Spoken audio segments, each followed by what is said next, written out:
everybody, welcome back to my channel. Today I want to talk about this book that I just finished reading. It's called The Reconnection by Eric Pearl, and in this book he talks about Moldavite. And Moldavite, as you know, is the stone of transformation, and it's a very powerful crystal. So in this book he talks about using Moldavite for channeling. So let me tell you a little bit about the book. The book is about this guy. He's a chiropractic, and one day his secretary convinced him to go and get a reading, a tarot reading, and so he did. And then after that, he mentioned in the book that everything changed. He started feeling like a different person, like it was not him anymore. And so when he was going, as he was seeing patients, he noticed that the patients were like practically healing, like on the first or second visit they were healed. Like he got a couple of people with fibromyalgia and back problems and stuff, and he was able to heal as soon as he put his hands on them. So he practically realized that he was a healer, that he had the ability or that gift. That's what he said in the book. So anyways, he kept doing this and healing patients, and then but he still didn't know why was this happening to him. So he went back to that lady that did the reading on him, and but she didn't really know why this was happening to him. And then he looked for answers with other psychics and stuff, and so he kept looking for answers because he still didn't know why was this happening to him. So anyways, he kept treating his patients and healing them, and then he was getting more and more patients because everybody's like, oh, if you go there, it's just more than a chiropractor. Like people were like actually healed, not just like a basic chiropractic service. So anyways, he was getting more and more people, and again he said his patients will say that they felt like there was more people around in the room when he was healing them, that they could feel more people than just the chiropractic and the patient, just walking around. I mean, and because he would tell them to lay down and close your eyes, and he could put his hands on them and do the healing. So anyways, people were telling him that they were feeling that there were people around, and then one day he got this patient. His name is Fred, and this guy he gave him a Moldavite. A lot of people, since he was healing them, because they were really happy and they appreciated that he healed them, they will bring him gifts. So he will get like different kinds of books or crystals. And this guy, especially this patient Fred, gave him a Moldavite. So he didn't really think much about Moldavite, and then he just put it in his pocket. So when he started doing the healing on Fred and the patient, they gave him the Moldavite. He was kind of feeling like the patient was not there anymore. Like it was another entity or somebody not human. And he said, especially when he touched his Fred's head, that he felt like Fred was lost control and was not him anymore. It was somebody else. And he started hearing voices through Fred, like he thought it was probably angels or spirits or who knows, but it was not Fred anymore. It looked like these entities took over this patient's body. Well, he had the Moldavite, and it sounded like the Moldavite, because he had the Moldavite in his pocket while he was doing that. It sounded that has a lot to do with how he felt, and he was able to channel through Fred with the Moldavite. He was able to channel other entities and hear messages. So anyways, he did more research about Moldavite, because he noticed that when he was doing that, the healing on Fred, he started hearing the voices and getting messages. So he did a research about Moldavite, and he found out that that's a cosmic crystal, and very powerful, and so he kept wearing his Moldavite to work, but still, in his book he mentioned that it was probably more like a deeper connection and more powerful when he had the Moldavite in his pocket and he was doing the healing.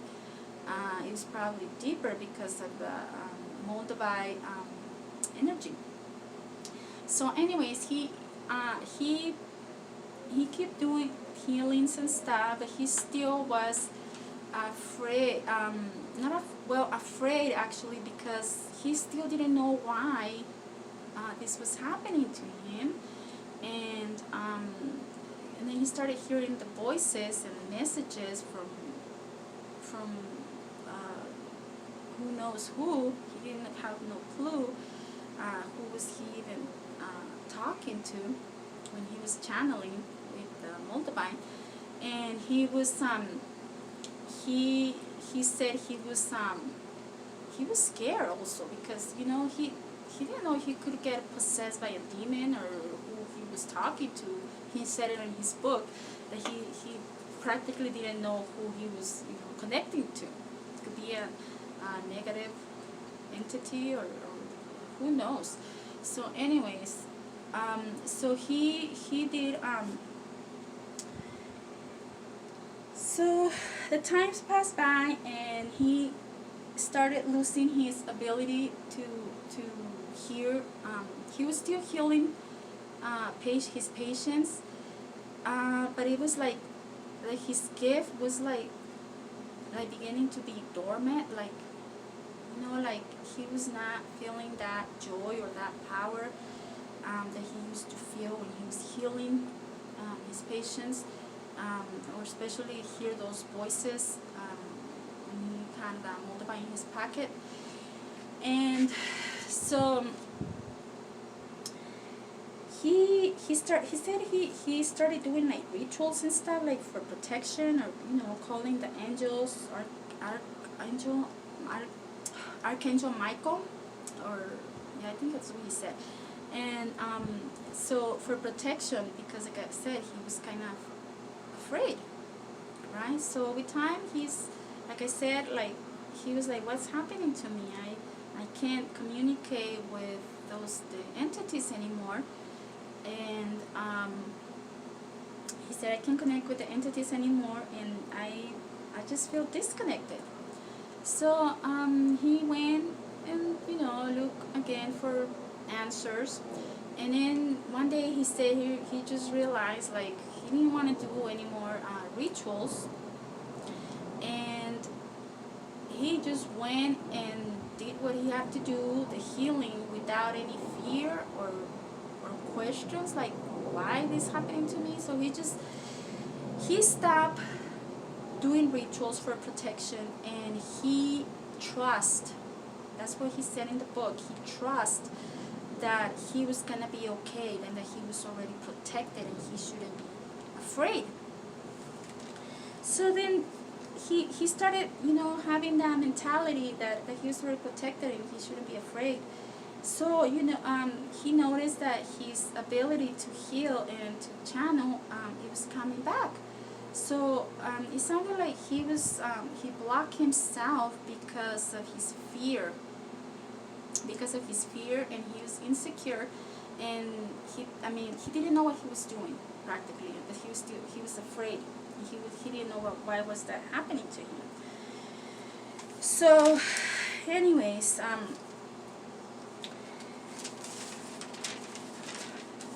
so let me see. I wrote notes in here because that was like a really long book, and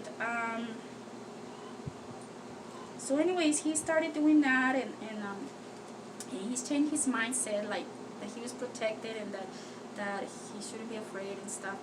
And as you know, if you know universal laws, that's one of the universal laws, that all is mind. Everything starts in your mind. Everything starts with that thought. If you think of something, you're already creating that. So that's what he, let's say, like he switched his mind to like thinking like, more positive instead of more negative. Like there was like he will start seeing everything more positive, and that he was already protected, that he didn't need to do extra things to be protected, and to trust the universe, and just let go, release the fear that he had, and then he got his ability to heal and channel again. He started doing that. He released all these fear-based rituals, and he mentioned there. He said, and I wrote it because it was I thought this was very powerful words. It's in the book, and this is in chapter, I think, 14. When it says that he released the fear-based rituals and disguised as beautifully as they were, and feel joy instead of fear. And in order to get rid of fear, he said, you have to let go of fear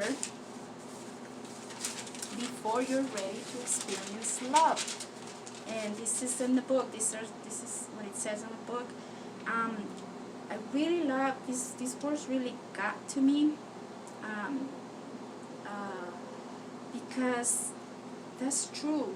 A lot of times we let fear control us, and then we create something negative, which by thinking that we know we're going to create that, and that's going to be something negative, not something positive. So so that really it was like an eye opener for me.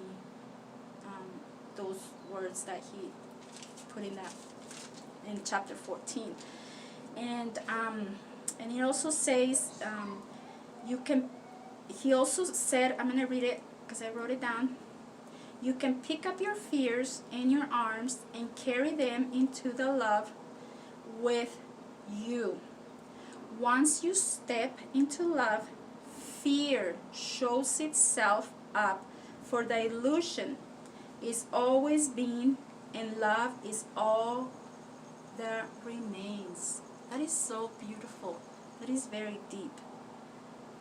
Those words are just so powerful, and I even wrote them down because that's just a reminder, like, we have to step into love, and that way we're not going to be afraid anymore, and release that fear, and just trust and feel love and joy. So I don't know, this is a really, really good book. It's worth it reading it or listening to it or whatever. So anyways, I don't want to make this video more longer. I just wanted to share that what I learned from that book. And like I said, I felt like it was an eye opener to a deeper spiritual connection, this book. And I don't know, I just felt like I need to make a video about it. I don't know. So I just wanted to talk about it and share about it, what it was this book about. So anyways, thank you for watching. Oh my goodness, I'm sweating. And if this video was of any use, please like and subscribe. Check out this book. You won't regret it, because you're going to learn a lot from it, and it's very inspirational also. And like I said, those words are powerful. Thank you for watching. Have a blessed day. See you